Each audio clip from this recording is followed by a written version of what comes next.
Yo, what it is, what it was, what's it gonna be? Welcome to the latest episode of the Gen-Xpertise podcast, episode 21, entitled Habitual Steppers. We are your hosts, Made in Rants, a.k.a. the Brothers Darkness. Hey, I'll take it. What's up, man? Happy New What's Year. Up, man? Happy New Year. Happy New Year to you. Turnaround. It seems like we were just here, right? Yeah, I swear. Happy New Year to you and everybody that's listening. Yeah, Hope Happy everybody's New Year, doing well. everybody. Hope you guys had a safe, healthy New Year. You enjoyed yourself. Didn't get into too much trouble. Nobody did a quick stint in the bookings or anything like that. You know what I mean? Yeah, hopefully But not. yo, before we start, this is a big show. We talked about this. This is a big show, man. What's that? This is episode 21. Oh, yeah. I thought you meant Yes, because it's the first show of the year, but yes, episode 21. It is the first show of the year, so that does make it kind of important. I shaved and everything for the first show of the year. Yeah. So I see that. I didn't notice at first, but yeah, now I see you. I got my act together, son. Yeah, trimmed I shaved up, and lined everything. up. Yeah, I see you. Fresh cut, fresh shave. But seeing how this is episode 21, I found some stats. We talked about this. I wrote this down so I don't mess it up. Yeah. Yes, sir. Publishing 21 podcast episodes puts a creator in the top 1% of all podcasts. Really? Yes. The top 1%? Top 1%. You sure? Okay. I'm sure. So wait, it goes on. 90% of podcasts don't publish more than 3 episodes.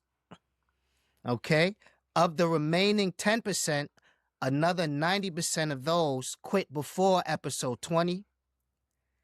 Therefore, a podcast that reaches episode 21 is in the top 1% of the most consistent, that's the key word, consistent creators in the world. Not the best. Because everybody knows right now, we're not the best. You know what I mean? We're getting there. We're working on that. We're working on being very good at this. But right now, we're getting there. Practice makes perfect. This doesn't have anything to do with numbers, listeners, anything like that. This is purely on consistency. Makes so sense. Kudos, man. I think we need to give the simultaneous Gen-Xpertise mug toast on this one. Oh, yeah. Toast to you, know brother. I mean? Toast to us. Toast to you, brother. Toast to us. Mm-hmm. Yes. Nah, that's Be a on the good way to lookout for them start off. Gen-Xpertise mugs too in the 2026. Oh, yeah. We're going to do some merch this year. Yeah, we're doing some merch. So for all 5 of you that want merch, we're get ready. It's coming. Our mothers will have mugs. Yeah, exactly. Yeah, first things first. We're a mark of consistency. We're 1%ers. That is an accomplishment. All in a good way. Yeah, in a good way. We're 1%ers in a good way. But here's a funny thing, too. Here's a funny thing that I read as well. So as far as downloads, getting around 26 downloads in the first week after release puts a podcast in the top 50% of shows. We average around 30 in our first week. So, 26 to 30, we're around that area. So not only are we 1%, but we're also mediocre. We're in the mid. We're right in that midpoint. Yes. Hey. Shout out to us. 21 episodes. That's a very big thing. Yeah, absolutely. We're 1%ers of the podcast of the creator world, man, whether you like us or not. Yeah, absolutely, man. Cheers to that. Cheers to that, man. Which brings us to today's episode, Habitual Steppers, forming good habits. This is the new year. Right. And of course, the new year is full of hope. I wrote this down too. Let's get this out the way early. New year, new me. Yeah. I haven't heard or seen a lot of that lately, though, to be honest. I haven't heard the new year, new me a whole lot this year. Well, maybe it's finally on its way out. Not as much as in previous years, to be honest with you. I haven't even heard it. I haven't heard a lot of people say that. I haven't seen a lot of it like on social media or anything. Usually you see a lot more of that, right? Maybe because there's so much going on Yes. that folks are not really, that's not really the mindset right now. I'm sure people have their New Year's resolutions and I'm things that sure they they want to are. accomplish, but I haven't heard that particular phrase. It It's seems like still big in the gym world, though. It's still is it? big in the gym world. Yes. Is it? Yes. Was the gym packed when you went? Did you go on the first? Absolutely. You know I was in there. And was I the was gym in there. packed? No, actually, it wasn't packed. It Okay. wasn't packed. The gym was relatively empty, to Okay. be That's honest. interesting. But I do go at a time where it's not super crowded anyway. I go at that late morning after the morning rush, so Right. it's not really, and right before the lunch rush when I am in there, so it doesn't get relatively crowded, but it was less people in there than usual. So the Right. new year, new me. Out with the old, in with the new. This is the year I'm finally going to fill in the blank. I'm working on me. I'm going to focus on me. And this year, I'm protecting my peace. So let's get all of that out the way right off the rip. Yeah, protecting my peace. That's a popular one all year round, I think. Yes. I'm protecting my peace. Yes, protecting your peace. So these are some of the main cliche sayings of New Year's. I figured we just get this out the way right off the rip because we're talking about forming good habits and accomplishing some things, maybe some things that you have on your list. Main and Rants can help you out accomplishing that. Maybe Main and Rants can help accomplish some stuff on their own by this episode. Yeah. Yeah, that's the key. We're going to help some folks, so we got to help ourselves as well. So that's key. Yeah. So do you have any resolutions for the year? Honestly, like I haven't had time to really think specifically about resolutions, man. There's always like stuff that I want to do all throughout the year, which is you know, try to focus on getting healthier. That seems to be a big one at this time of year. But all year round, like I'm fighting that fight, struggling in some ways. The other thing that I've been thinking about lately, and this is not really specific to the new year, but something I've been thinking about over the past couple of months actually is just being more intentional about like my interpersonal relationships. Right. And we talked about that probably like last episode or a couple of episodes ago, where I really want to start just putting in a little more effort, right? Like I feel like I've said in the past where I'm kind of an introvert rather, excuse me, an introvert. And as an introvert, like I really felt like I didn't really need to be around too many people, and I'd value my alone time, and that's still the case, but I feel like I do need to put more effort in, especially we talked about this as a Gen Xer, we're getting older. Yes, we And are. kind of solidifying and maintaining and reminding and just being more intentional, like I said, about relationships is something that I feel like is more important. And that's one thing I want to do this year. And like I said, it's not necessarily a resolution for 2026, but it's something I've been thinking about probably for the better part of a couple of months, and especially recently, something I want to put just a little more effort into. So if I had a resolution, that's probably it. That's a good one. Yeah. That's a good one. So, for all of our friends and family out there, please be prepared to hear from Maine. Not all. I'm not saying that. You may not hear, like, if you don't hear from me, you could reach out as well, and I will answer the phone.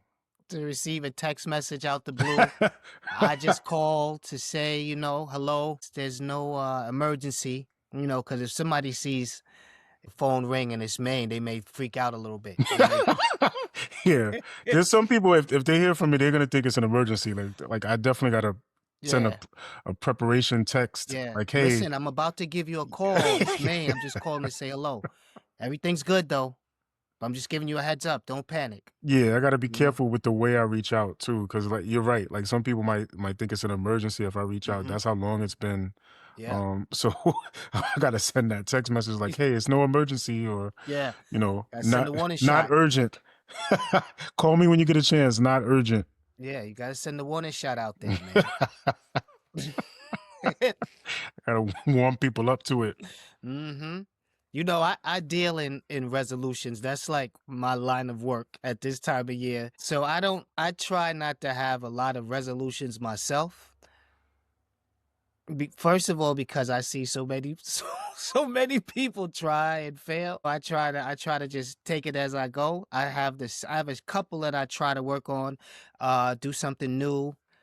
Um, the cheesy stuff, be a better partner, be a better father, be a better son, be a better friend. The cheesy stuff that I Sure. feel like I can work on in small increments so that it doesn't feel like a total failure at the end of the year if I've done a few things, checked a few things off my list. But my biggest thing is that I tore my knee up pretty badly in February and I've been off like the tennis courts.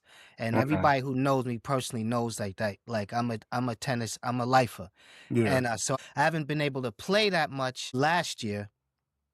So this year I'm hoping to get out there more consistently than I was. Plus, I've had another baby. I Mhm. got married. It's been an eventful year. We have two small children. We have three children in total. Don't always have the amount of time that I want. But the time that I used to allocate got cut short because I injured my knee. But I'm back. I'm back, baby, and I'm hoping to get back out on those courts regularly, like I'm used to. So those are my resolutions for the 2026. Right. hmm So this episode, there's always something that the catalyst for some of our episodes. And a buddy of mine that I work out with in the gym gave me a book. I have it here. Atomic Habits. Yeah, that's a good one. Tiny changes, remarkable results. This was written by James Clear, an easy and proven way to build good habits and break bad ones. And Maine, when I told him like I wanted to do an episode talking about resolutions, creating good habits, breaking bad habits, he also is familiar with the book. So I'm proud because I have a book that the man with 1,000 books is also very familiar with. Right. No, that's a fact. This our conversation actually prompted me to finish the book. Like I had started it a while back, maybe a couple of years ago actually. Mm-hmm. And it actually started me on something I told you about. So the whole idea of atomic habits and just to I don't want to we'll talk through it, but Yeah, we'll talk through it. just to paraphrase one of the main ideas that I got from it is that if you want to start a new habit, one of the best ways to do it is to break it down into small chunks, right? Like Mm-hmm. you might tell yourself, "Hey, I want to get in shape this year, and I want to go to the gym like, however many times a week, right? So or you want to work out X amount of times a week, right? So Mm-hmm. according to James Clear, one of the best ways to take on a new habit like that is to break it down into smaller pieces so it doesn't feel so daunting or so impossible, if you will, Mm-hmm. right? So one of the things I did a couple of years ago, and I made it through the year doing this, is a push-up challenge that I did for myself. I found that I had gained a lot of weight, and I'll tell you the truth. This is what actually broke, this is the straw that broke the camel's back. I Mm-hmm. dropped a remote under my bed. Like I I dropped the TV remote, right? And and in searching for the remote, I realized I was having a hard time not only getting down on the floor to get the remote, but once I found it, I found I was having a hard time getting up, right? Not impossible, but I'm like, this is unusually hard to get off this Took a little floor. extra effort. Yeah, it took a lot of extra effort actually. So I'm like, wait a minute. So I tried to do a push-up. And I'm like, wait a minute. Like I could always do push-ups, but one push-up was was kind of a effort. Like I'm like, wait a minute. So after reading a little bit of Atomic Habits, I realized that anybody could do one push-up, right? Like so what I did was I challenged myself to do one push-up a day for a month, right? And then increase that over the year. So what I did was one push-up a day for the month of January. I started like New Year of what, this was a couple of years ago I did this, but I started in the new year, right? On the 1st, I did one push-up. I had decided to do that. And then throughout that whole month of January, I did one push-up a day, right? And I didn't force myself to do two. I didn't force Mm-hmm. myself to do three. When it got easier, I didn't care. I just did one, right? Because anybody could do one push-up, I was thinking, right? Mm-hmm. Then the next month, February, I did two push-ups and so on and so on and so on until by December, I was doing 12 a day, right? At least 12 a day. And at that point, I was getting so much stronger that I did start to increase the number per Mm-hmm. day. So I don't even know how many by December, I don't even know how many I was doing, like between like 20 and 25 a day, something like that, right? Instead of doing 12 a day, I was doing like something like 20 or 25 or even more sometimes. But the point is that One of James Clear's and James Clear is the author of Atomic Habits, by the way. Yes. One of his ideas is that if you break these things down into small increments that are doable, that's an easy way to start a habit, because instead of becoming a person that's doing 50 push-ups a day, you kind of challenge yourself to become the type of person that does push-ups. And that's where you become the type of person that does something, rather than trying to take on a habit that's brand new to you, or something that you're not used to doing, or something that seems daunting in the beginning. So that's kind of like the gist of what I got out of it at first. There's a lot more to it, and like what's your take? Well, I didn't know that that was one of the catalysts. Actually, the book that you read. Like, yeah. Well, I know the remote, but I didn't know that you read the book, and the book had, I didn't know that that kind of tied in Yeah, it did. to small bits at a time. I think that now, especially with this era of social media, we tend to look at people who are at the end of their journey, and the people at the end of their journey tend to look back at us and make it seem like, yeah, you can get here where I'm at in 3 to 5 weeks, but not showing you that it's taking them 3 to 5 years to get there. So it's good to see somebody who talks and breaks it down. And they also, I feel like they don't also give you a clear path all the time as to how to get to where they got or what they particularly did. Is they just pop up and they're successful and they did it. They're at the top of the mountain. They're showing everybody, yeah, Mm, yeah, yeah, I did it. This, and then they hit you with the this could be you too. right. But then they don't get into the specifics. I feel his book laid out a very specific diagram on things to do, especially when he talks about the 1% rule. That's something that I Yeah. religiously talk about, the 1% rule. Just getting 1% better at Right. something, very small increments. And one of my coaches when I was in college, he used to tell me that there's going to be at some point where you can't make a big jump. You Mm-hmm. can't make a big leap in your talent. So then you have to depend on other things like being a little bit smarter, working on your endurance, things of that nature. There's a small percent increments to get better. And the best players in the world and the best business people in the world, they know that at a certain point you're almost capped out. But you can Mm-hmm. always get a little bit better, 1% here, 1% there, 1% here, 1% there. And when people are on their weight loss journeys, they'll notice that if you've ever seen the TV show The Biggest Loser, they're getting on Yeah. the scale like the first week and they're losing like 50 pounds, 60 pounds, 70 pounds, 80 Right. pounds, and they're all excited. And then they get on the scale the Right. next week and they lose like 7 pounds. Yeah. So it's always easiest at first, but once you start mastering things, you kind of cap yourself. But there's always still a small, tiny, tiny, tiny window, slither of hope to get better. So the 1% rule is something that I really took from the book that I can relate to. Yeah, Mm-hmm. I thought the 1% rule was interesting too, but like actually kind of profound on it the more I thought about it, because he explains in an interview, because not I read the book, but I also started to follow his interviews a little bit, and he has Yeah.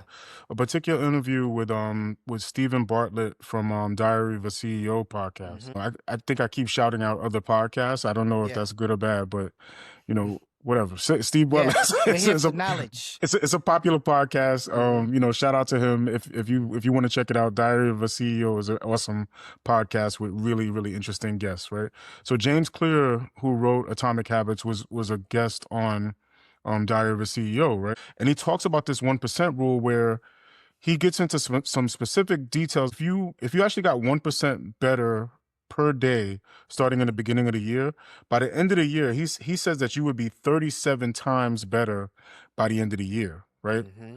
And then he says conversely, if you got 1% worse at something, by the end of the year, you would reach you'd be back to zero, basically. Mm-hmm.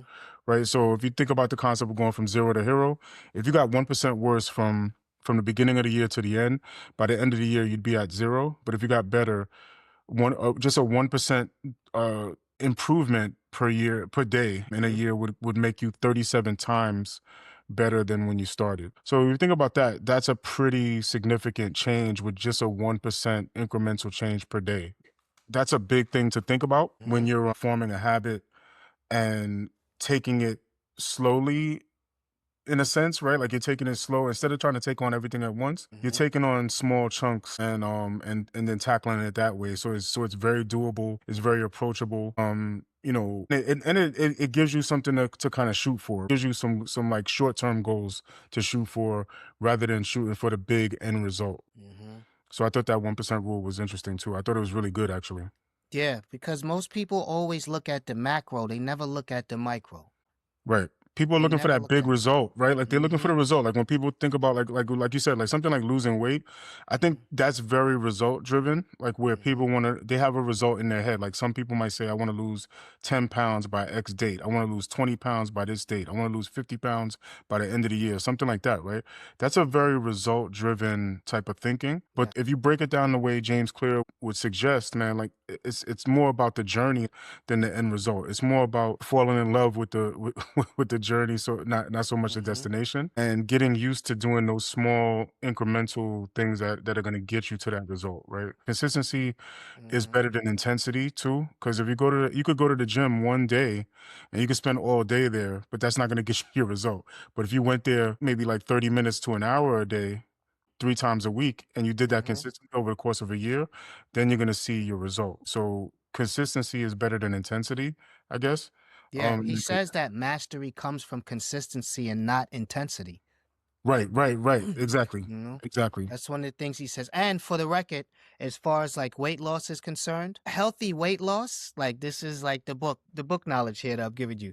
Healthy weight loss is 1 to 1.5 pounds per week. That's what's considered healthy weight loss. Many people think, oh, 5 to 10 pounds, I'm gonna lose this, I'm gonna lose that.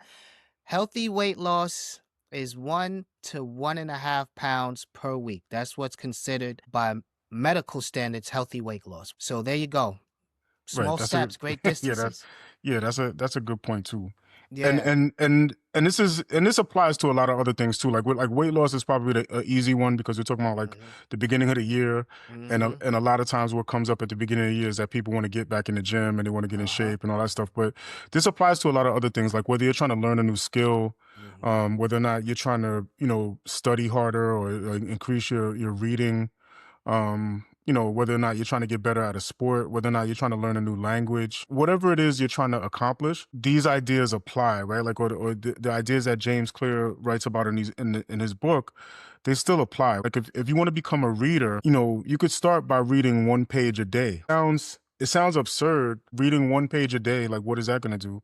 But if you read 1 page a day for 365 days, then you read 365 pages at the end of the year, right? Mm-hmm. And if you incremented, in the small way that I said, like when I talked about the push-up example, if you read 1 page a day for a month and then you increased that to 2, then you increased it to 3, after a while, you're going to read like, over 1,000 pages in that year. So it's something that you shouldn't underestimate. These small incremental steps forward are better than doing some big bang approach and then quitting later, because it's about consistency and frequency, not intensity, like we said. Yes. So that's something I wanted to say, because a lot of times we could get caught up in applying this to kind of one facet of your life, but this applies to any habit that you're trying to start. And he goes into the 4 laws of good habit forming. Yes, that's another good one. Yeah, the 4 laws of good. And the 4 laws are CUE, which Mhm. is make it obvious what you want to do. The second rule is craving, make it attractive, make it worth your while. The third one is response, make it easy, i.e., your 1 push-up a day. And then the fourth one is the reward, would make it satisfying, make it worth your while, like give yourself something at the end to look forward to. I'm gonna buy a new wardrobe.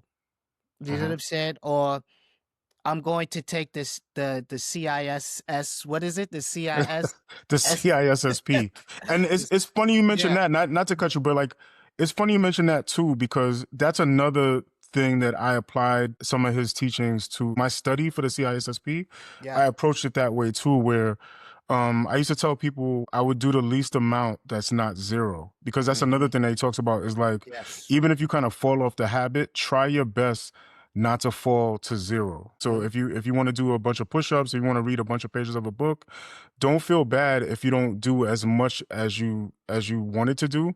So if you can only do 5 push-ups today instead of 10, at least do those 5 or knock out 2, right? Like, so he talks Yes. a lot about like not falling to 0, making sure that you don't fall to 0, or if you fall off your habit, don't let yourself kind of fail at a habit more than once. Like, if you fail one day, make sure that you don't consistently fail like that second day. When I was studying for that exam, I made sure that if I missed a day, that I didn't miss 2 days, first of all, and if I couldn't do an hour or 2 hours of study, I would do as much as I could, right? Like, I would study. If I could only study for 20 minutes that day, I got that 20 minutes in or that half hour in rather than maybe an hour or 2 that day. So doing the least amount that is not 0 is another way that you can kind of remain consistent with your habit without beating yourself up and without, like, stressing yourself out Yes. too much, right? Like, anybody can do the bare minimum that is not 0. Yeah. That's important. And at least that way you're staying, like Ransom and I was saying, you're staying consistent. Keep that momentum. He also talks about never missing twice. Yeah, exactly. So yeah, never missing twice. So he says maybe you miss one. Okay, you've missed one because you're trying to build these habit, but missing twice is like a death sentence. Basically, he's Yeah, like, yeah, you missed twice. That's it. You formed a bad habit by right, missing twice. You've repeated something bad 2 times in a row, and right. that's no good. So never miss twice. And then he also talks about the 5-second rule, which is once you have an impulse to do something, try to act on it within 5 seconds before the brain has a chance to kill the idea. And we've talked about how powerful the brain is, the power of thought, power of positive reinforcement is in other episodes that we had earlier. So the 5-second rule isn't just picking up that pretzel off the floor or that cookie that you dropped and eating it again. You know what I'm saying? Before it gets dirty. It's actually Yeah. it actually applies to forging proper habits. I find the book to be to kind of use like a meathead term, to be Gen-Xpertational, because it's a lot of it's a lot of the things like just working out. You're reading, you're like, yeah, yeah, yeah. But it applies on both sides. It applies Yeah, your real life, your work life, your gym life.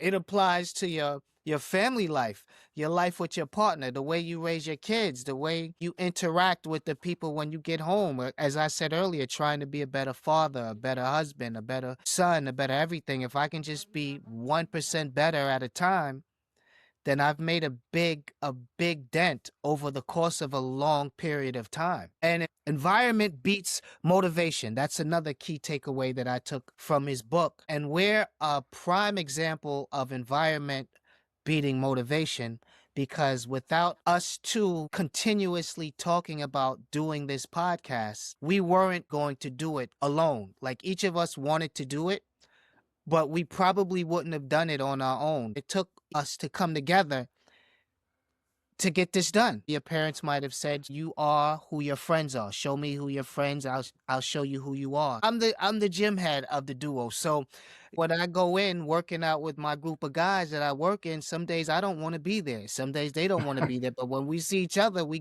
make it happen. Where if you're by yourself, you may not. So right. that's very important. Environment beats motivation. Yeah, he For definitely. those who aren't motivated.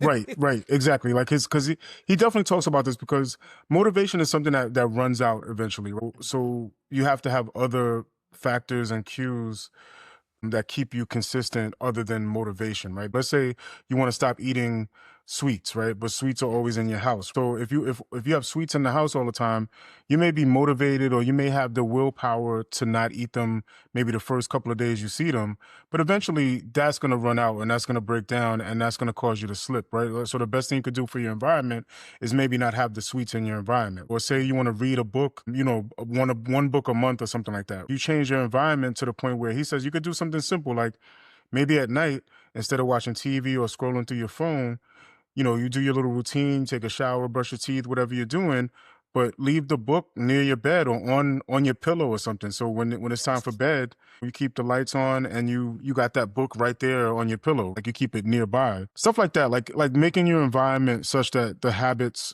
kind of are a lot easier to form. He even talks about like, people might have a problem with their phone, right? Like scrolling through social media all the time or checking emails all the time or constantly checking to see if they got a text or a phone call. He talks about just maybe, for the first half of his day, he was putting his phone in another room. He would get his work done in one room, but he was put his phone in another room, right? And that would give you at least a little bit of friction between you and your phone, where he said that Right. even if he had the phone in his hand, he found himself checking it every few seconds for no reason. Just even if nothing was going on, he would just check it and start scrolling just for no reason. But if you put it in another room, then it puts a little bit of friction between you and that kind of negative habit.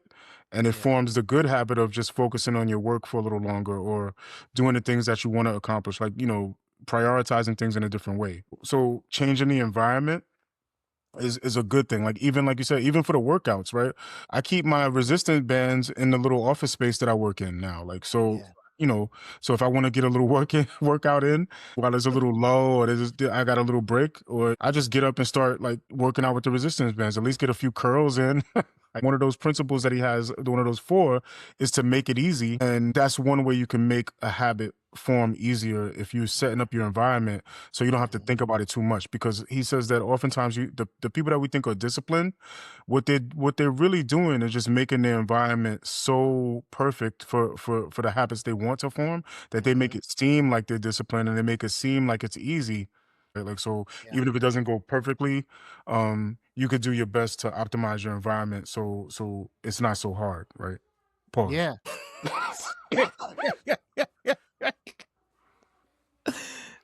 I'm known for being very punctual. Oh I yeah. like to keep time, bro. If I say I'm gonna be somewhere at 5 p.m., I'm gonna be there at like 4:55. That's I'm good. That's a good trait. good habit to have. But what I get up early in the mornings for work. I get up sometimes as early as 3:30, 4 a.m. Sure.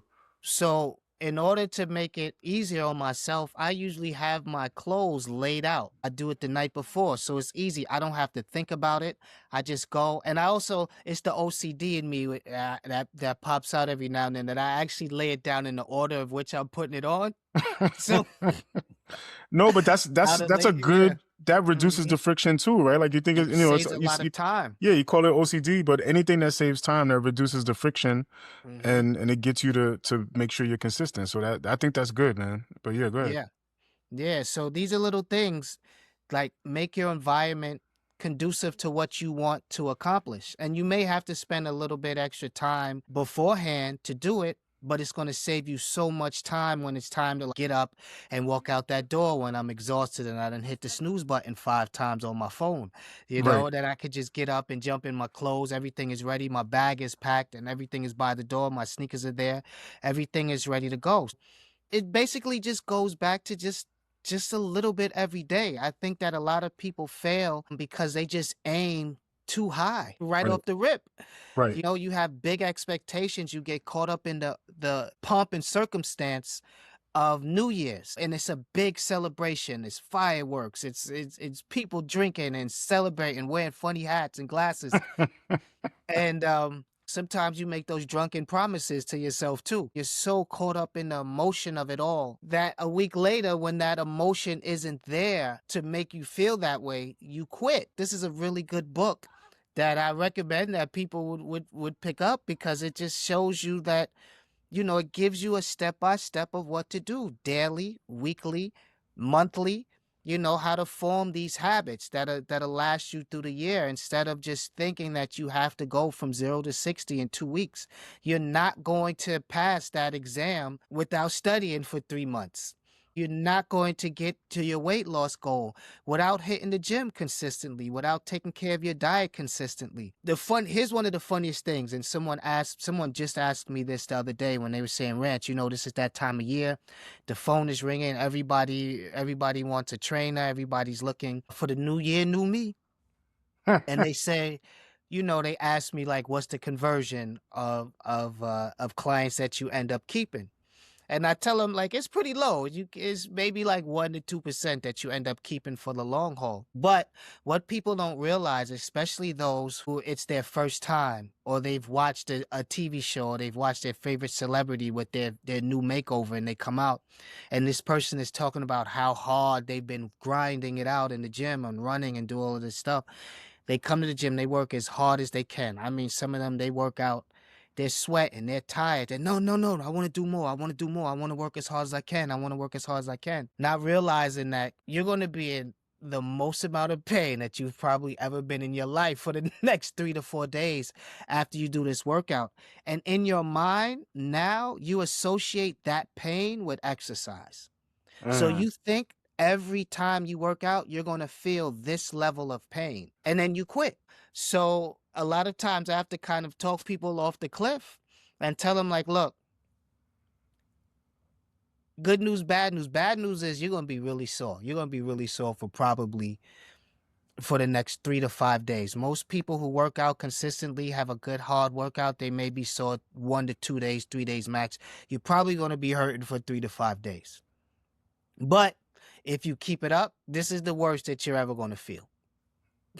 You know what I mean? It's never Right. going to be this bad again if you consistently do this, if you consistently work out. And it doesn't even have to be 5 to 7 days a week. 2 to 4, 1 to 3, consistently. Build good habits. It's micro, man. Right. And that leads me to like two things that you just reminded me of. Like James Clear talks about in the book and also in his interviews, the idea of standardizing before you optimize, right? Mm-hmm. And that goes along with this whole consistency mindset, like where if you go to the gym once a week, right?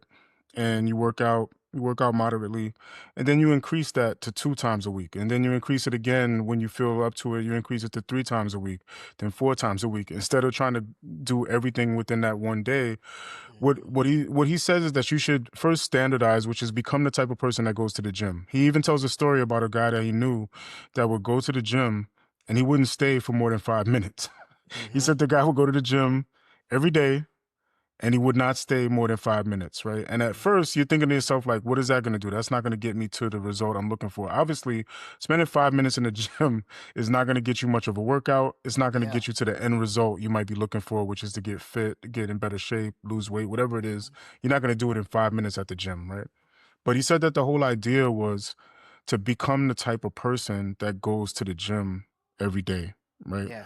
So he said after a while, the guy would go and he would think to himself, okay, now that I'm here, I might as well get a good workout in. But that was Mm-hmm. only after he fully formed that habit of getting into the gym every single day, because he even made the joke that the heaviest weight at the gym is the front door, Yeah. right? So once you consistently can get yourself in the front door and you make sure that you form that habit, then the next thing is to form the habit of actually optimizing that and improving, right? So because you can't improve something that you're not doing in the first place, right? Like, and the same, like I said, like we're applying this a lot to workout and fitness, but this actually applies to a lot of other fields. Like, and one thing I could think of is like reading and studying. If you're trying to learn a new skill, Mm-hmm. is better than none, Yes. right? So if you tell yourself, hey, I want to learn Spanish, I want to learn Chinese, I want to learn Mandarin Chinese by the end of the year, or at least want to become conversational within a year or two, Mm-hmm. and you consistently, learn a few phrases within a week, or you learn one word a day, um, Mm-hmm. that's better than nothing, right? It may seem like it's insignificant or small, but by the end of the year, if you kept doing that, and I just inconsistently learn, like say me and you are both trying to learn Spanish, right? I learn one word per day, right? And then I kick Mm-hmm. it up the next month, I learn 2 words per day. But you try to learn a paragraph every day, Yeah. like, some conversational paragraph every day. Yeah. But you fall off, you stop, you get Mm-hmm. tired of it, and you take a couple of weeks off. But I consistently learn at least a couple of words a day, and then I keep turning that up. I keep, Mm-hmm. adding another word every month. Like, so I'm learning now in March, I'm learning 3 words a day and I'm stringing together sentences, but I'm never giving up. No Yeah. matter how little I do, I'm doing that every single day. Eventually, I'm going to become conversational in Spanish, where if you're inconsistent with your one paragraph or your one conversational sentence per week, and you stop, one of us is going to get there to our end result, and the other one is not, right? Like, so Yeah.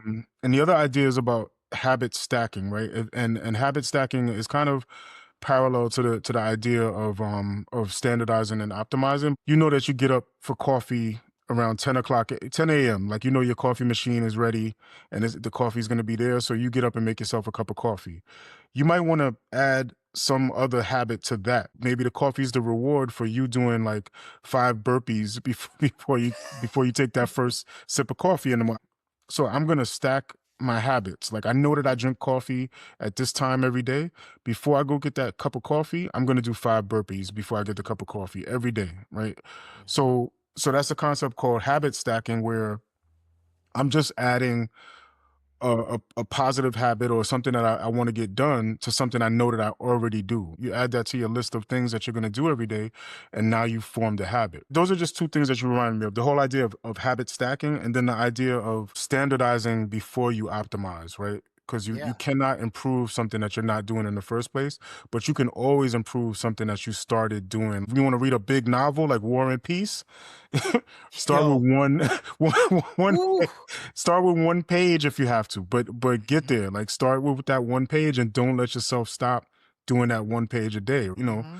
And one page You it know, gets you finished in 5 years of War and right. Peace.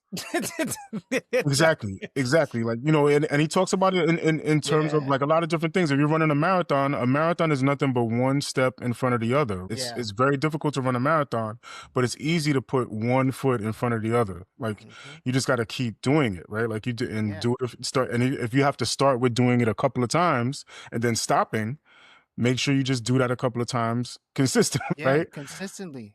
And I think that it's a good like what you went with saying about learning one word every day, then learning a phrase here and there or stopping. Once you stop, you'll never catch up. That's what I like to think in my mind when I'm doing something. Like I'm ahead of the curve. I always say hard work beats talent when talent doesn't work hard. Right. So if you're consistently learning a word every day, if I'm just doing a paragraph or a sentence here and there, as soon as I stop, I'm a day behind. I stop again, I'm 2 days behind.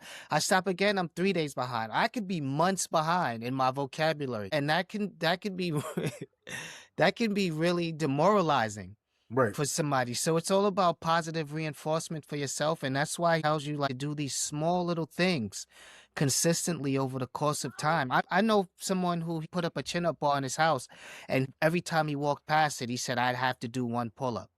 You Right. know? He Right. he he would always do that. Every time I walk past it, I have to do one pull up. And this just doesn't go. We're talking about working out but it also goes with saving. Imagine saving $1 a day or 50 cents a day or 25 cents a day. Or it's that thing that goes around. Would you rather have what is it? Would you rather have $100,000 or would you like rather save 1 penny a day or something over a course of I it's know what you're talking. I don't know the some crazy exact. thing. I don't know the difference, but I it's some know. crazy thing. I know what you're talking about, and the idea is the same. Like about the consistency of Yes. receiving that small incremental amount as opposed to one lump sum. Yeah. Would you rather the lump sum or would you rather this small amount over X amount of time? Mhm. And yeah, the answer is always that you should be picking that small amount, I think, Mhm. over a consistent amount of time, Yeah. because eventually that's going to lead to the most the most money. And like I'm reminded of the idea of instant gratification or the instant result as opposed to like a long-term result, right? Because Yes. he talks about this idea of bad habit versus good habit, right? And how Mhm. neither one of those exist exactly. Like there's no such thing as a good or bad habit. There's Mhm. results that you want and then there's results that you don't want. And he Mhm. said that sometimes the difference is that one tends to yield results over a long period of time and the other gives you like an instant result. And That that, dopamine hit. yeah, our brains are Mhm. really wired for a desire for instant results or instant gratification. So Mhm. he talks about why it's so difficult to form a good habit sometimes is because the results for good habits usually are kind of sometime in the future, like where we Mhm. want an instant result. Like let's say like, we keep coming back to working out, but working out's a good example of this, right? Like so Mhm. if I work out now, I got to keep working out over a long period of time in order to see the result that I'm actually looking for, right? Mhm. Whether it's losing weight, just getting stronger, getting more fit, increasing my VO2 max so I can run, so I can run that marathon or whatever the case may be. But that takes time. Right? Whereas if I smoke a cigarette, you may think to yourself like, why would I keep smoking cigarettes if I know that the result is going to be bad health? I may damage my lungs. I may get sick to the point where it might be fatal, right? Like in the worst case scenario, I might have something fatal happen where I have an issue with my lungs, right? But in the short term, a lot of times like what we think of as a bad habit actually yields like short term good results, right? Like so let's Mhm. say I want to smoke with a friend of mine outside the job. one of the good results is I might get stress relief, right, immediately. I Yeah. might socialize with that person immediately. The short term result is going to be good if I go smoke a cigarette out, outside the job. But the Mm-hmm. long term results of that, if I keep doing that, and that's a habit, the long term result of that, like I said, is I could get sick and it could even be fatal, right? Mm-hmm. Because it's not the habit we're after exactly. It's really Mm-hmm. the result you're after. When you think about it, like, Yes. you're not after the habit of working out every day. Like, I know that you've gotten used to working out, but you even said, like, when you first started it, you hated it. Yes, And sir. I didn't want to study every single day when I was preparing for that exam, or any. I've taken other exams where I don't necessarily like sitting around for months and studying every other day or every Mm-hmm. day for some exam, but the end result is actually what I'm looking for. So when people go to the gym, or when people diet, or when people are studying for something, or you're doing that one word a day to learn a language, it's not really the habit you're looking for. You got to think to yourself, I'm looking for some result, or I'm looking to become the type of person that does X. I'm looking to become this person. You have to look at it from that angle as well. Like, what is the type of person that you're trying to become? When you think about it that way, that also makes it a little easier to get involved in your good habit and to stay consistent. If you keep reminding yourself of the type of person you're trying to become, and try to keep reminding yourself of the result that would yield if you became that type of person, I think that's another really, really good way to tackle it, and to think about it. Yeah. And he talks about like smoking and setting a goal. As some people say, I'm going to quit smoking. And he says, don't say that you're going to quit smoking. Tell yourself, I don't smoke. Right, or I'm not a smoker, right? Yeah, Because I'm not a because because smoker. because that Yes. that's exactly right. Because that's another example. If you wanted to break a bad habit, you think to yourself, like, I'm not the type of person that does this thing, right? I am not a Yes. drinker. I am not a smoker. Yes. Stuff like that. I am not the type. I don't eat sweets, right? Yes. Not telling yourself, like, hey, I'm trying to cut down on sweets, because he says that is, you're still trying to do something. Yes. You're not doing it, and you're not becoming the type of person that does it. You are trying, You're which is trying. not, It's not as finite. it's Yes. not as finite, it's not as Mm-hmm. strong as saying, like, I don't eat sweets, or I don't smoke, or I'm Yes. not a smoker, I'm not a drinker. Whatever the case may be, is a lot more definitive, and it's a lot more kind of self-actuating. It's like when you always see on TV and the movies and stuff where somebody does something foul Yeah, and they're like, yo, this isn't the person that I yeah, yeah, yeah. This isn't me. this isn't me, this Yeah. isn't who I am. This isn't who I stand for. Right, right. You Because I should have think put that in effect right. before you But did that. but but I think that's a good example too of how, like, deep Uh-huh. down, that's what's important. How the type Yeah. of person we see ourselves as is extremely important. That's the, like the action is not so much important as the type of person you see yourself as, right? Like, so he even talks about in a health situation, like, he said he knew another person that lost a bunch of weight by saying to themselves, every time they made a decision about what they were going to eat or what they were going to do, what would a healthy person do, right? Yeah. So if you ask yourself, like, what would a person that I'm trying to be like do? If you incorporate that into all your decision making, that's another really strong way to form really good habits, right? What would they do in this situation right now? Would they read? Would they study? Or would they go out and have a drink right now? you Yeah. know? Um, yeah, so there's a trade-off there that Mhm. I think we all make, but you have to think to yourself, what is it that who am I trying to be? Not so much Yeah. what am I trying to do sometimes. Yeah. Sometimes it's Who am about I trying who to am I trying to be? be?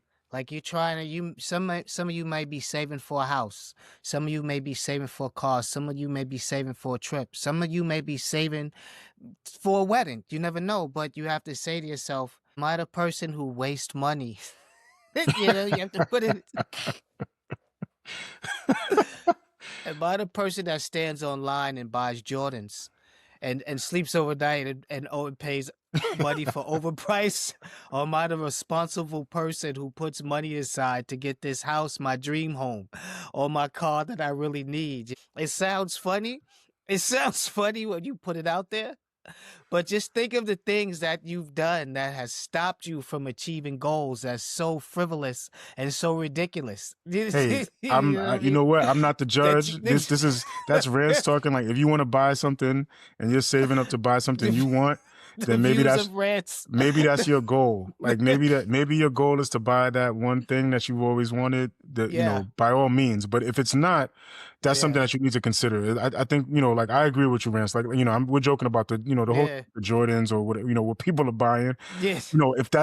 If that's something that you are aspiring to and that's your goal, then maybe that's the result you're looking for, is to save up and put money aside for that. I'm not the judge of like what you should be saving for, Yes. but like the point still stands, right? Like whatever your goal is, you have to become the type of person that would achieve that. So in forming these good habits and getting these results, you're becoming a certain type of person, whether or not you're exactly conscious of that or not. You're becoming the type of person that, if you're smoking every day, you're a smoker, right? Even if I don't consider myself a basketball player, but I go outside every day and shoot 1,000 shots, on a basketball court, eventually I got to admit to myself that, hey, basketball is an important part of my life. If I'm doing this every single day, I'm shooting Yeah. 1,000 shots a day. Like I guess the point still stands, is that we all have habits, and we're forming those habits on a regular basis, whether or not we're exactly conscious of it or intentional about reaching some result. It's probably one of the better guides. It's something that Yes. I think it was published in 2018, if I'm not mistaken, and Mhm. he sold, like, I think something like I think like 25 six. million copies. It's 25 now. Wow. Last time I Yeah. checked, it was like 16 to 18 million. He No, sold a lot, man. yeah, he's past that. I'm Hmm. I'm pretty sure he's at around 25 million copies now. Yeah. And so you were talking about being around the right type of people, right? Like Hmm. you go around and you're with your gym bros, and they're kind of pushing you to do better. And then you talked about the podcast, and I wanted to touch on that too, because that's profound. Like, but because the idea is that you have an accountability partner too, right? Hmm. Like if I say I'm going to do something, I'm like start a podcast, and you and I are talking about that for months. Yeah. Eventually we got to hold each other accountable if we want to get it done, and we got to say, hey, like, what, you do this part, I'll do this part, Yeah. and this is how it's going to get done. Yeah. Tell somebody what your goal is, or tell somebody the result you're trying to get to, or kind of incorporate someone that can actually help you, right? There's that old saying, like, if you hang around four broke people or something like that, you'll You'll be be the the fifth. fit. If you hang around four rich people, you'll be the fifth. Yeah. To put a more positive spin on that one. But Yeah. yeah, that's another important part too, to have accountability partners, or people that will at least support you in your endeavors, right? Like, you don't have to go it alone all the time when you're trying to form a habit either, right? Yeah. You can incorporate some system, right? Yeah, man. You think Daniel San thought that painting all those fences and waxing all them cars, you know what I'm saying, was going to get him the Right. karate championship? Mr. Miyagi had him doing all that crazy stuff. Just, my man, Yeah. but But it that's why all worked people out in the end. exactly, and that's why people hire somebody like yourself. Like a personal Yeah. trainer is exactly that. It's an Yeah. accountability partner. It's somebody that, hey, I scheduled time with this person. I paid for this. Yeah. That, like, outside of motivation, that's another, like, kind of factor where I need to go do this thing because I paid for this, or I'm paying Yeah. for this, and I got Hmm. somebody waiting for me to come into the gym at whatever time, right? Like, we Hmm. we made this arrangement, we have an agreement, we almost have like a contract. Nope. Sometimes that accountability partner, or that person that you paid to help you with something, is going to be a replacement for that motivation that you're lacking, right?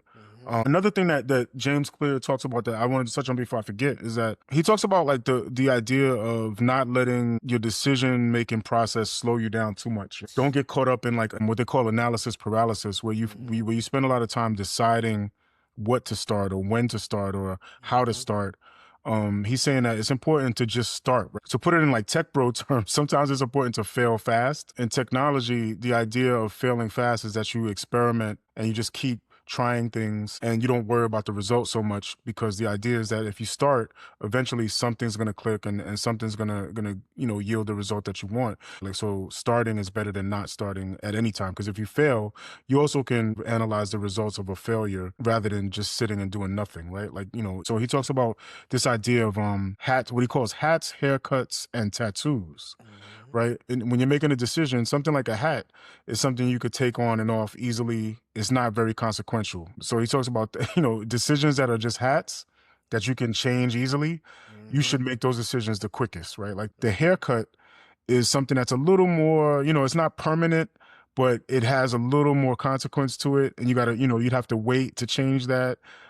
Those are the decisions you make a little slower. Like those not as tactical, a little more strategic in nature, right? Like, but a tattoo, he's saying the tattoo is permanent.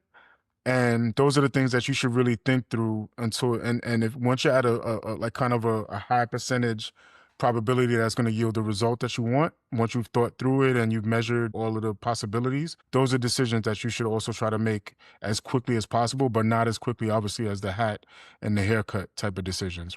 And with that, back in the day, if you got a bad tattoo, you could get a cover up, but that bad tattoo is still there underneath. Now you can get tattoo removal, but it takes It's a going to be long painful. time, and it's painful as I don't know what. So either way, applies. it still applies. Yeah, it all applies, man. So think twice before you get that "I love so and so" tattoo. Yeah. Yeah, I know all about that. You know, it's another episode. Another episode. So I went with you to get that too. To get the I think you went with me maybe to get the cover up. To get the cover up. Yeah, the cover up. I took you to the guy that did mine. It was the guy that did mine. Did your cover up. You were the one when we were talking about this that was like, yo, we need to stop talking about this. We need to do something. And then we gradually started like doing little things here and there until it came to the point where we put out a podcast. Environment beats motivation. I might have been in the gym running on the treadmill for months by myself. Like, yeah, I'm gonna do this. I'm keeping it to myself and vice versa. Right. So everybody needs their Mr. Miyagi, yo. No, really, man. I mean, yeah, I think it's like a steel sharpened steel type of situation because you got to optimize your environment. You have to put people in your life that are supportive to make it easy. Make it easy. Make it attractive, make it obvious, make it satisfying, and make it and make it satisfying, right? Because the other part about like to keep it to the podcast, like we both enjoy this, so it makes it easier because the one thing is it's hard to kind of beat someone that's enjoying the journey. Say you're competing and you don't like what you're doing, it just, like you can still do it, right? Like, don't get me wrong. There's plenty of people that I know that don't exactly love what they're doing, but they still muster up enough work ethic to be good at what they're doing, right? But if you find somebody like, and you're in competition with that person, especially if you're doing some sporting or you're doing some even work, work related things, it's kind of hard to defeat or to compete or beat somebody that is really enjoying the journey. Even when there's obstacles put in place, they're just going to keep going. Like they're not going to see it as work. They're going to see it as just an activity that they love to do. Right. Whereas somebody that doesn't enjoy it, once there's you put a sufficient amount of obstacles in place, or you make it challenging enough, or you take away some of the tools that they would require to do it in an optimal sense, they might give up. Right. But the person that's enjoying it is scary sometimes because they're not going to give up, and they have no reason to stop just because things get challenging or difficult. There's an old joke one of my uncles told me about two kids shoveling manure. So there's two kids and they're in a room full of manure, just from the floor almost to the ceiling, and they give them two little tiny shovels. They put them in these rooms and they was like, look, you got to shovel this manure, start shoveling. They both start off shoveling like, oh man, one kid is shoveling with so much enthusiasm though. That they're like, what is wrong with this kid? Like who loves shoveling manure? Shoveling, hours go by, maybe a day or two goes by and they're still shoveling. They come in every day, they shovel, they come in every day. Finally, one kid quits. He's like, yo, I'm tired of shoveling all this manure, man. This ain't it. I don't know what's going on here, but I'm not doing this. The pay, whatever I'm supposed to get at the end, I said I don't want to do it. He leaves. The kid who's shoveling with the biggest smile comes to shovel every day, and he says, I don't know what's going on here, but with all this manure, by the time I get to the bottom, there must be a pony or something back here. So shovel with enthusiasm. There you go. Was that the end? I'm looking. I'm still. I don't know. That I'm was listening it. for That was the. the end, man. He was like, "There's got to be." He didn't even know if there was gonna be a pony or not, but he was like, "Yo, Oh there's got to man. be a pony at the end of this for me, you know." So I'm gonna keep shoveling. The other kid, he left, but who knows? And then they have the other memes with the guy shoveling and he stops, and the guy quits shoveling like an inch away from a gold mine, and Yeah, another yeah, guy, yeah, yeah, yeah. So I have you seen know, that. attack, Right. attack, attack every task with enthusiasm. I get okay. I guess that's the takeaway. That's the takeaway. Everybody needs their Mr. Miyagi and approach everything with a level of enthusiasm as a young kid that shovels manure for a living and likes it. Okay. Happy New Year. Yeah, Happy New Year. I guess I didn't know that's where that story was. I was still waiting for the You end of never that know what's story, going. You but never know. You okay. never know. Hey, I'll But take it. the beauty about this book, the Atomic Habits book, Yeah, back to the book, is bestseller. also that it comes with a workbook Oh yeah, as yeah, the well. workbook. Yeah, we got the The twofer. workbook. Yeah, the Yeah. workbook. Salt and pepper versions right there. So. Right. And so the white one is the actual book, and subsequently, like he was getting such a great response. James Clear was that he came out with a workbook. You can journal results. There's a lot of graphs in there and a lot of explanation on how you can incorporate some of James Clear's ideas into your regular life and kind of document that and measure it. Right. Like so, the workbook it doesn't come with the book. I guess you can, if you went to Amazon, you could probably buy the two as like a package deal. Yeah. But definitely if you read the book, the companion of having the workbook is actually probably helpful. So you can start to document some of the results that you're getting. You can start to read about some of the graphing and the data points that James Clear covers actually in the book. Like I highly recommend it. Like if you're looking to start a good habit, right? He also talks about like how he's been asked a few times, and I noticed on different shows where he's doing interviews, he's been asked like how to stop bad habits, right? And it's kind of the opposite of those that you gave before, the four rules. Or the four laws of inversion, I think he Yes. calls it. Yeah, so he talks. So it's the opposite of those four laws to start the good habits. He talks about instead of making it obvious, to make it invisible, and that goes along with like let's say the example of you want to stop looking at your phone so much, right? Yeah. You might put your phone in another room, like, or say some people like me, I use my phone as my alarm clock in the morning. Yeah. He's saying you can still do that, but put it in another room so you don't start looking at it in the middle of the night, like before it even goes off. Or get yourself an alarm clock and put the phone somewhere else. Like stop using the phone for that purpose, because you know that once you pick it up to press snooze, or you stop that alarm, next thing you know, you're scrolling looking for emails, or you're scrolling through social media, or you're looking for news, and the phone is starting to dictate how your day starts and what you're thinking about that day, as opposed to you having time to let your brain kind of tell you what the next thing you should be doing. And then the second rule he talks about, the opposite of making it attractive would be making it unattractive, right? Like figure out some way to make that bad habit not so that you're not getting a dopamine hit from it. Like stack something else on top of it. Like if you want to look at your phone, you got to do 100 push-ups or something like that before. Or if you want to watch a TV show, you got to do a mile on your bike or something like that before you could do it. That way, you're stacking in a good habit, and maybe you're cutting down on that bad thing you wanted to do. Then the next one, he's saying make it difficult. As opposed to making it easy, make it difficult. And that's along the lines of this thing, right? Put the phone somewhere where you got to put some friction between you and the phone. Take out the bad food that's in your house. So if you really wanted to eat something sweet, you'd have to go to the store and yourself and go get it at the time. Like so you're not snacking in the middle of the night because you don't have the snack in your house anymore. Just make it more difficult. He talks about changing all the passwords to your social media on a regular basis, or delete the app and make it so you have to go to the web browser to get to that stuff. Even like that little few seconds, a deterrent. It's a deterrent. It may stop you. It may be like, you know what, I'm not going to the browser, then logging in, and I got other stuff to do, right? Like that may just deter you just for enough seconds to say, you know what, I got something else to do right now. I don't need to look at my email right now. I don't need to look at social media right now. The other thing to make it unsatisfying rather than make it Yeah. satisfying, make it unsatisfying, right? And I guess I don't know, like can you think of a way to make something to make a bad habit unsatisfying? To make a bad habit unsatisfying.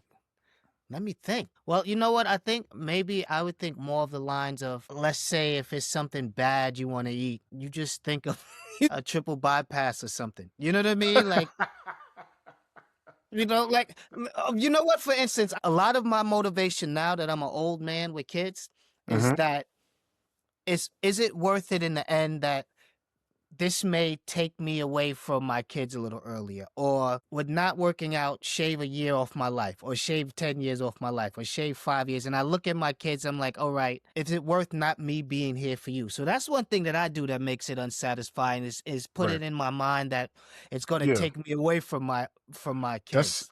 and that's a good one, right? Like to even to make that association Yeah. with like some adverse effect or some bad result. Yeah. That's I'm not going to lie. This is probably I've read a lot of like just self-help books over the course Mhm. of my life, just in general. But I think this might be like, this is easily like top three of any like self-help book that I've probably read You know what I think it personally, is? I you think know? so too. I agree with you, and Hmm. he touches on that too, right? Like, because I Yeah, don't know if son. he's just self promoting at that point, Yeah, it but does. he gets asked a lot because his book has sold so many copies, right? And so many people have benefited from it. He's gotten a lot of Hmm. feedback from it. He, after writing the book and selling so many copies, he has a website. I think it's atomic.com. Hmm. I will look it up and we'll give it to you later. Yeah. But he has a website where you can go and kind of dig further into some of his ideas and get more data points on how it can help you, right? And he says that in writing this, it took him a while to write it, first of all, but he said that he was trying to get away from what he saw as books that are what to do, but not much on how to do, How right? to do it. Yes. Because there's a lot of like self-help books that they advertise themselves as how-tos, but they're really like a lot of like what to do and kind of giving you a lot of bluster and motivational speech Hmm. about, hey, you got to do this, you got Yeah. to here's the mindset you have to have and all that stuff, Yeah. but there's not a lot of how, and there's not a lot of Hmm. practical application of things. He gives you what he thinks the result will be once you do X, right? And he Hmm. also gives you those examples, especially in his interviews. He talks about himself too, like where you could relate to things that he's done to become the type of person that can tell you that these methods for habit forming actually work. But I think that's one of the major takeaways that I got from it, that he's not just telling you what to do, he's actually getting into specifics on how, right? Yeah. So I think that's what makes this book so much better than a lot of other self-help type of books, right? Yeah, because like when the people say everybody wants to be a beast until it's time to do beast stuff. Like, all right, tell me how to do beast stuff. I want to be a beast. Tell me how. You just got to have it in you. Pause. You know what I'm saying? Right. He's telling you how to be a beast. But, Right. you know what I He's mean? giving you specifics for sure Yeah, it's very on detailed. yeah, it's very It's very detailed. detailed. He gives a lot of follow-up help. The website, the workbook is really helpful in terms of like keeping you on track. Like you said, giving like a real framework. It's not just what you should do. It's not just motivational talk and bluster. It's real practical application of this framework that you can use. Some people, they might be motivated all the time. Like they might stay motivated longer than others. Like we're all different. Some people might Hmm. need to reset every once in a while. Cause we were talking about before how like, if you miss 2 days, that's Hmm. starting It's a a bad bad habit. pattern, right? Like now you've Hmm. started a bad habit. You miss 2 days. Like you miss one, don't try not to miss two. But he even talks about the fact that even if you miss two, like the point is to get back to it. And really, habit forming is not a big bang type of effect. Like you habit forming is a lifetime. If I Hmm. have a habit of for the past 2 years, I've been working out every single day, and not to keep going back to the workout, but whatever it is, like, but let's say I work out every single day. Just use that as an example. Hmm. If I do that for 2 years in a row, and then the third year I stop, it's no longer a habit. The Hmm. habits you form are things you're gonna have to work on Work on maintaining. every If day. yeah, if you want to maintain that result, the habit you form is gonna have to be something that you work on all the time. He also says like something profound about the fact that your habit and your result that you're looking for might change, right? Like, so if you got a habit like of doing certain things with your kids, right? Like, or doing some things with your spouse, as you get older, as your kids get older, that habit may change, right? That habit may no longer serve you, right? Yeah. So he says that this requires a little bit of analysis and intention on your part to like kind of reevaluate. If I'm looking to lose weight, that's at one point in my life, like there's going to be a habit I have to form of working out on a regular basis and maintaining a diet that makes sense for a person that's trying to lose weight. If I'm trying to gain weight, you know, a different type of diet may be needed and a different type of workout program is going to be needed. When my kids are little, the habits that I have that I'm doing with them now when they're little, they're going to change when they become teenagers and young adults, and when they move on to college and all that stuff. The habits are going to change. He also talks about being flexible and being intentional and being able to kind of reflect on what is the result that you're actually looking for, and changing and knowing that those habits may have to change. It's not finite. It's not. So, The Atomic Habits by James Clear, Gen-Xpertise recommendation. How many stars we gonna give this? We give this a 4-star. Give this a 4-star. What's the highest stars we could give? Like, is it out of 5? We'll do a 4-star rating. Yeah, okay. So we give it a 4 out of 4 stars. Yeah, definitely. Yeah. I give it a 4 out of 4 stars because I give it a 4 out of 4 stars, and it has a workbook. Yeah. You know? May all your dreams come true in 2026. But this is a good start. This is definitely relevant for the beginning of the year. I think that starting out at the beginning of the year is as good as any time, right? Because it is a time where you have a little bit of downtime from work. You have a little time to reflect on things, and I think that starting in the beginning of the year, like we joke about it, but it is a good time to reflect and to think about how you want the rest of the year to go. All right. So, welcome to the 1%, my brother. Welcome to the 1%. You know what I mean? Welcome to the 1%. We've mastered kind of consistency over intensity, at least for the moment, taking us to the 1%. You know? Shout out to everybody out there. Happy New Year's. Like we said, we highly recommend this book, Atomic Habits by James Clear. Pick it up, read it, Kindle it, whatever. You know, but tell him Main and Ranch sent you. Absolutely. Absolutely. Yo, shout out to now our day 21s. These are our official 1%ers, official 1% followers, man. Shout out to our day ones and everyone in between. And as usual and as always, shout out to our day one. Happy New Year, my brother. You know what? And you know what, man? Since we're prolific. That's right, my man. Since we're prolific, we will be back with this podcast work next Wednesday on your dial, in your eardrums. I wish I had like one of those smooth, deep, late groove voices. We'll be back on Wednesday on your dial, Main and Rants. With that smooth podcast energy. That's right, baby. That's right. But this is what I have, so this is what y'all get.